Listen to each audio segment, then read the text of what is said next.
Bonjour tout le monde, on se retrouve aujourd'hui pour parler du beau velours une dernière fois à travers cette vidéo bilan. Nous allons pouvoir faire un point global sur notre aventure ensemble et tout ce que nous avons partagé, donc c'est parti.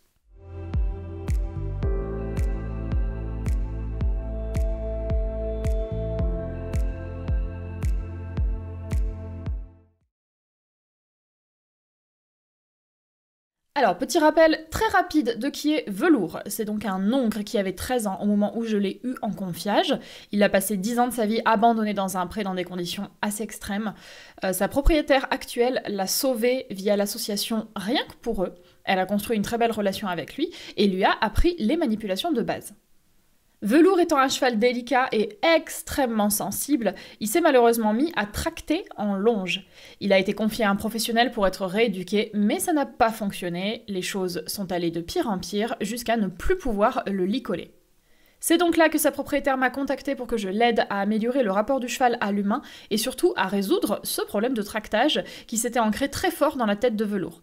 Elle me l'a confié au travail de décembre 2021 à mars 2022. Si vous voulez en savoir plus sur Velours, vous avez à disposition sur la chaîne sa vidéo de présentation, son intégration en troupeau et toutes ses séances de travail.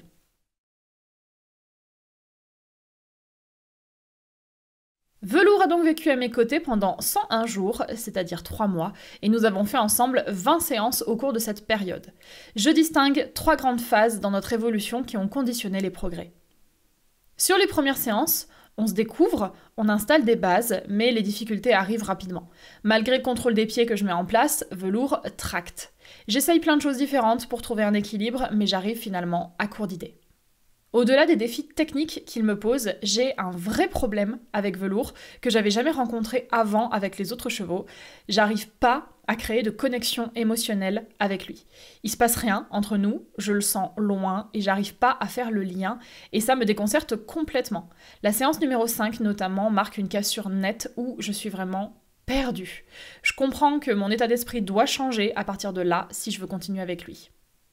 Ma séance numéro 7 amorce une nouvelle phase où je décide d'abandonner le côté technique pour trouver une voie du côté émotionnel. Velours est un cheval qui tracte, il est constamment dans la fuite et a des comportements particuliers, et en fait, quand je le regarde, je me retrouve beaucoup en lui sur certains points. Étant à court d'arguments techniques et n'ayant rien à perdre, je tente une approche un petit peu folle. Je ressens ce cheval comme en miroir avec moi, je vais donc régler mes propres problèmes de fuite dans ma vie, en espérant que ça débloquera quelque chose chez lui en retour. J'avance donc dans mes réflexions et mon travail en développement personnel pendant qu'on passe beaucoup de temps au pré avec Velours à faire des petites choses pour se rapprocher l'un de l'autre. C'est là que la troisième phase arrive, puisque le travail que j'ai fait sur moi a un impact concret sur le cheval. Mes fuites personnelles réglées, je découvre un Velours différent et avec lequel la connexion se fait enfin. Moi qui étais bloquée émotionnellement avec lui, je ressens arriver de l'attachement et de la joie, et lui, il s'ouvre. On reprend donc notre évolution en étant cette fois bien ensemble, alors parfois seul et parfois accompagné par des professionnels.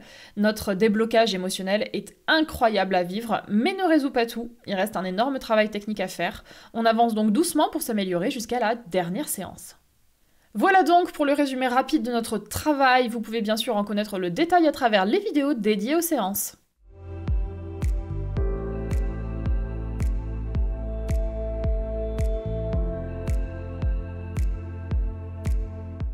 Maintenant qu'on a fait un petit état des lieux, j'avais envie de vous partager plus en détail le ressenti que j'ai eu à propos de ce cheval. Velours, c'est le 82e cheval de propriétaire avec lequel je travaille, et c'est sans aucun doute le plus atypique, le plus complexe et le plus difficile que j'ai croisé. Je fais une réelle différence entre lui et tous les autres. Alors bien sûr, le fait qu'on ait passé 3 mois ensemble m'a permis de bien le connaître, ce que j'ai pas forcément l'occasion de faire avec des chevaux que je vois moins souvent ou moins longtemps. Pour autant, il dégage quelque chose de très singulier de par sa présence et sa façon d'être, et je me sens privilégiée d'avoir pu côtoyer un grand cheval comme lui. Il a été extrêmement marquant pour moi.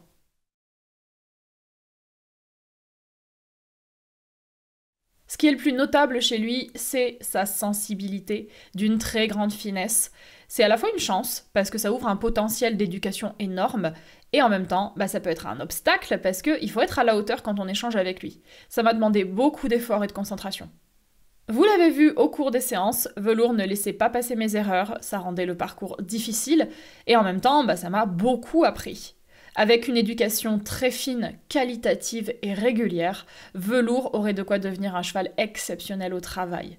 Donc cette sensibilité qu'il a, c'est un petit bijou, à condition d'avoir les mains formées pour le manipuler avec précaution.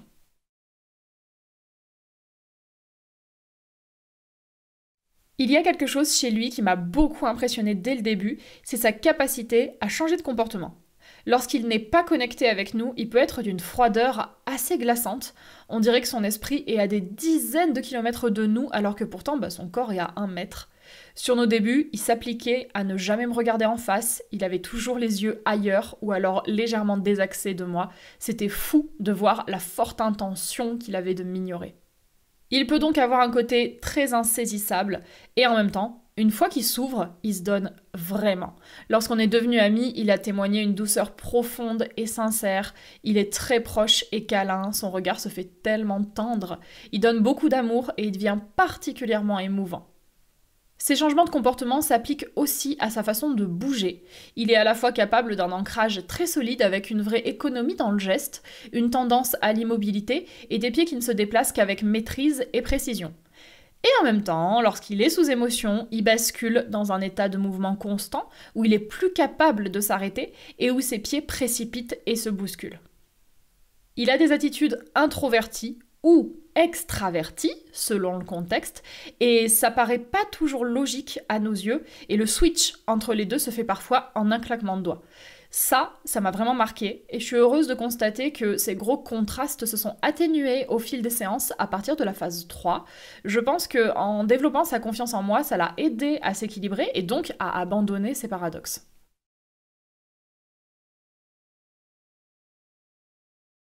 Et bien sûr, on ne peut pas parler de Velours sans citer son rapport à la fuite. C'est un cheval que j'ai jamais trouvé en colère ou dans l'opposition. Il m'a jamais menacé, n'a jamais critiqué mes propositions. Son truc, c'était juste la fuite. Une fuite devenue automatique. Je suis heureuse du travail qu'on a fait ensemble là-dessus, mais on le détaillera un petit peu plus tard. Voilà ce que je retiens de Velours, son caractère et son fonctionnement. Je crois que tout ça, ça révèle quand même une gentillesse très profonde, car malgré les choses difficiles qu'il a vécues dans son passé, il n'est jamais tombé dans un mental aigri ou agressif, et c'est important de le noter. Il est plein de qualités, c'est vraiment un cheval que j'ai apprécié, et en même temps, le plus difficile que j'ai croisé, donc c'était un énorme challenge d'avancer avec lui.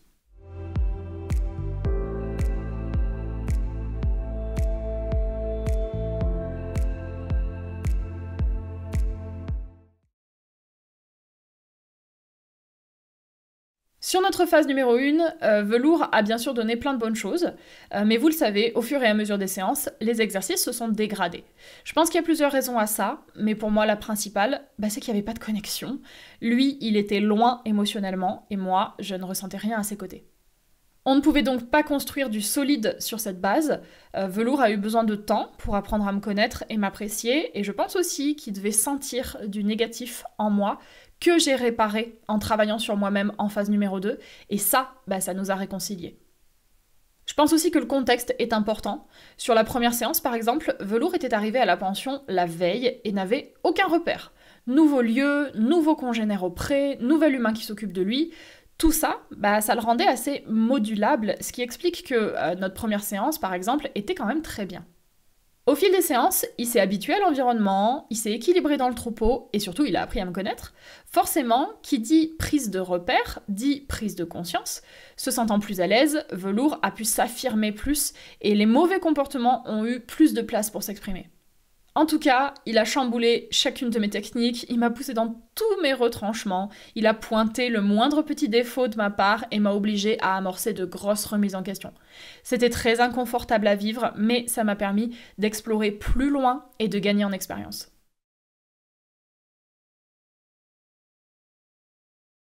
Concernant notre phase numéro 2, où on a donc passé plusieurs séances auprès sans travailler, juste avec de l'observation et en se concentrant sur notre relation, sur le moment, j'ai douté de ma démarche. J'avais peur de perdre du temps, mais avec le recul, il est clair que c'était indispensable pour qu'on se rencontre vraiment et qu'on devienne amis. Sans ça, si j'avais continué les exercices, disons, classiques dans le rond, on n'aurait peut-être pas pu continuer ensemble. Il se serait braqué, c'est sûr.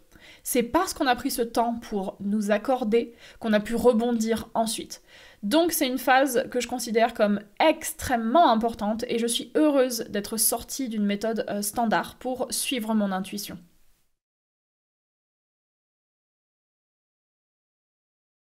Et pour la phase numéro 3, on a progressé sur plein de choses, même si mon envie de l'aider aurait aimé l'emmener plus loin.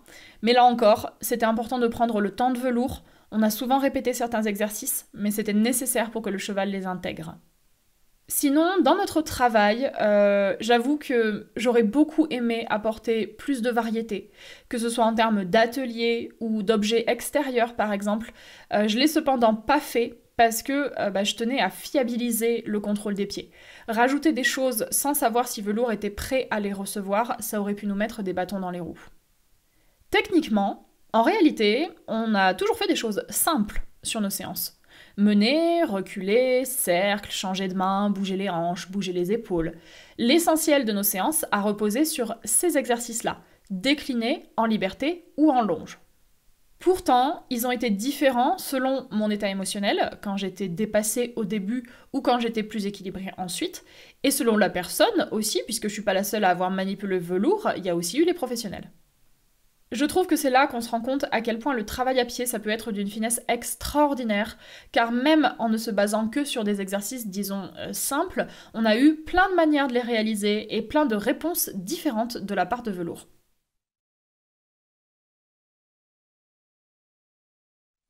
Au final, avec mes capacités et compte tenu des difficultés du cheval, je pense qu'on a construit le meilleur programme qu'on pouvait. Vient donc la grande question, suite à notre travail, Velours tracte-t-il toujours? Eh bien la réponse est entre deux. Au cours des dernières séances, on a observé qu'il ne tractait plus pour rien, entre guillemets, c'est-à-dire que le réflexe de fuite spontané s'est arrêté. Il lui arrive encore de tracter en cas d'erreur de l'encadrant. Si on manque de finesse ou si on fait une demande trop forte, la fuite peut se déclencher. Et ça, c'est une excellente nouvelle, parce que ça veut dire qu'avec un encadrement suffisamment qualitatif, il ne devrait pas y avoir de tractage. L'état d'esprit global de Velours a beaucoup changé, il n'a plus le même rapport à la fuite, il réfléchit plus et collabore plus. Maintenant, est-ce que c'est suffisant? Non, parce qu'une rééducation complète, ça doit être valable tout le temps et partout. Il faudrait donc poursuivre le travail avec Velours, dans un premier temps pour bien valider la progression dans le rond de longe, et dans un deuxième temps, la valider à l'extérieur. Dans mon programme avec Velours, il manque la partie extérieure, il aurait fallu plus de temps pour qu'on la développe. Dire que Velours est complètement rééduqué voudrait dire qu'il a arrêté de tracter dans le rond de longe, puis à l'extérieur, et cerise sur le gâteau, qu'il ne tracte pas malgré une montée en émotion, peu importe l'origine, une peur liée à l'environnement par exemple. Si Velours arrive à faire tout ça un jour, là, on pourra considérer que sa rééducation au tractage est complète et validée. Maintenant, on n'a pas pu continuer ensemble pour des raisons matérielles et de temps, mais le travail fait tous les deux constitue tout de même un excellent socle. Au cours de ces 3 mois, Velours a appris plein de choses, son état d'esprit sur la fuite a changé, son rapport à l'humain s'est amélioré et des réflexes positifs ont remplacé le tractage dans le contexte du rond de longe. Donc bravo à Velours pour ce beau parcours.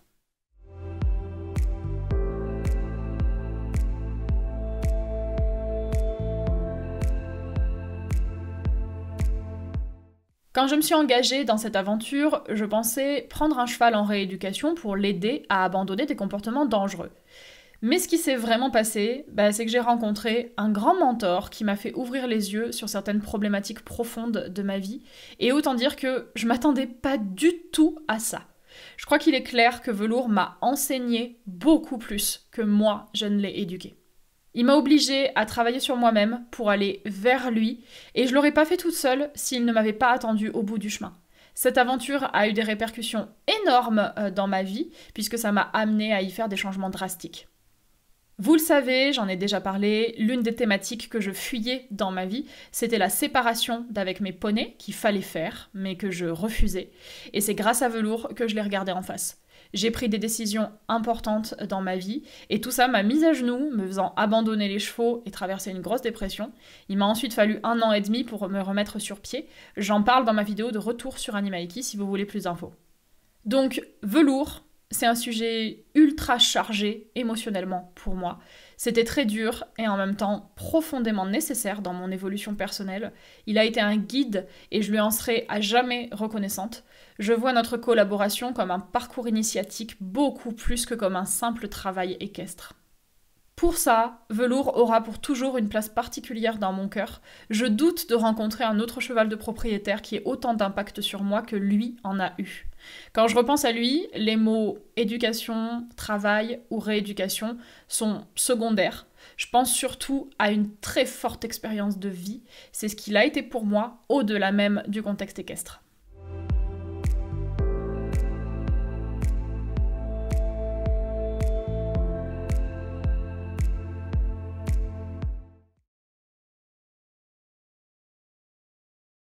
Habituellement, je travaille les chevaux le temps d'une séance. Velours, c'était le premier cheval qu'on me confiait et dont j'ai géré à la fois le travail et le quotidien puisqu'il vivait avec mes poneys pendant son séjour. Je tenais à faire un retour sur les points positifs que j'ai trouvés à ce confiage. Déjà, il y a la confiance de sa propriétaire, qui a vraiment cru en moi lorsqu'elle me l'a amené, et ça, c'est précieux. Elle m'a connue grâce à mes vidéos sur Animaiki, et a tenu à ce que j'essaye d'aider Velours, qui était vraiment en difficulté, et c'est pas rien, sachant qu'elle y est extrêmement attachée. Ensuite, il y a le temps. Vu que Velours vivait avec mes poneys, j'ai pu organiser tout mon planning autour de lui et aller le voir dès que je ne travaillais pas. Ça, c'était un vrai luxe parce que le temps a été essentiel dans la construction de notre relation. C'est pas le genre de cheval avec lequel on peut faire les choses à la va-vite. Il demande un investissement profond et beaucoup de temps, et je suis heureuse d'avoir pu lui en donner autant que possible. Et puis surtout, qu'il m'ait été confié, ça m'a donné une liberté totale avec lui, et ça, c'était top. Que ce soit dans la fréquence de nos séances, dans leur contenu, ou dans tout ce que j'ai entrepris avec lui, j'étais libre et je considère ça comme une vraie chance.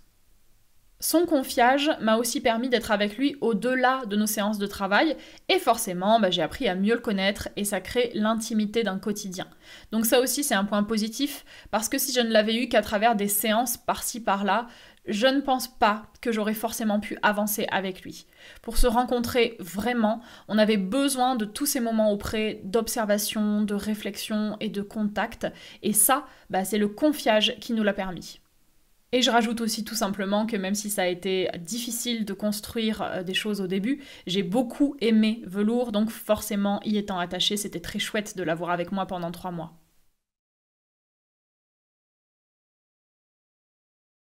J'avais pas forcément prévu de faire intervenir d'autres personnes à mes côtés pour travailler Velours.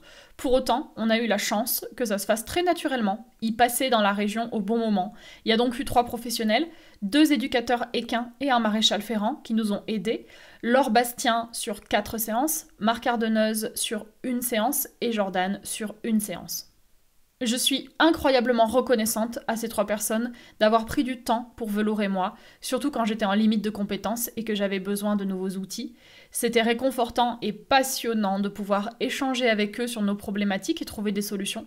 Ils ont été très précieux, autant en termes de soutien moral que d'encadrement technique.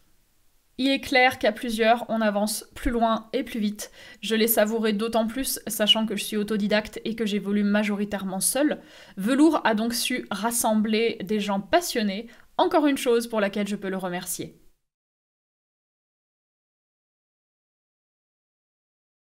Et bien sûr, n'oublions pas la DAC, mon poney. Lorsque Velours et moi étions perdus, j'ai intégré la DAC à certaines de nos séances et il a été merveilleux. Comme pour les professionnels, c'était pas quelque chose de prévu à la base, mais je suis très heureuse que ça se soit fait. La DAC a fait le lien entre Velours et moi dans des moments où on ne se comprenait pas. Il a été d'une gentillesse, d'une écoute et d'une tolérance qui m'ont beaucoup touchée. C'était un petit cadeau dans notre parcours qui nous a aidés à nous améliorer.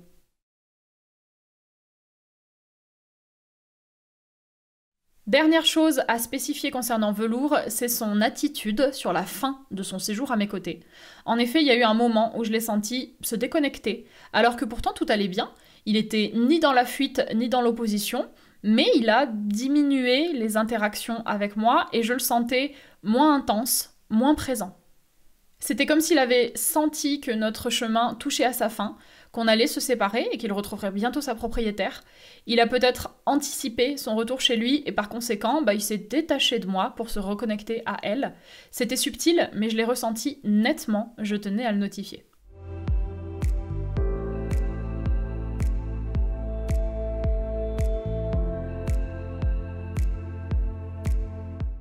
À travers ces 101 jours, j'ai appris et vécu 1001 choses grâce à Velours. Mais pour faire un petit podium, je dirais que les 3 plus grandes choses qu'il a boostées chez moi, ce sont la remise en question, la résilience et la ténacité. J'ai pas la prétention de penser que je lui ai apporté autant de choses que lui m'a donné, mais je crois qu'il est quand même reparti plus en paix qu'il n'est arrivé. C'était une tranche de vie majeure pour moi. J'étais très heureuse de vous la partager et j'espère qu'elle vous aura plu. Merci d'avoir suivi cette série à mes côtés et merci à tous ceux qui y ont contribué. La propriétaire de Velours, mon petit Ladac, Laure Bastien, Marc Ardenneuse, Jordan et bien évidemment un merci infini à ce petit cheval noir à qui je souhaite du bonheur pour tout le reste de sa vie.